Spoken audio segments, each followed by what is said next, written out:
How to redeem Microsoft rewards without phone number. Hey everyone, in today's tutorial I'll guide you through redeeming Microsoft rewards without needing a phone number. Let's dive in. Start by going to the Microsoft Rewards website at rewards.microsoft.com. Sign in with your Microsoft account that's collecting points. Step number 2, go to the redeem page. So navigate to the redeem section, and here you'll see the available rewards like gift cards or sweepstakes entries. Choose the reward you'd like to redeem.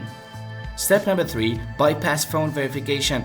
Usually Microsoft will ask for phone verification at this point, so if you don't have a phone number or prefer not to use one, try these alternative methods. You can use an email verification, or you can simply contact Microsoft support. So reach out to them for assistance and explain that you don't have access to a phone number for verification. To contact support, scroll to the bottom of the rewards page, select help, and follow the prompts to chat or email. Step number 4 is redeeming points once verified.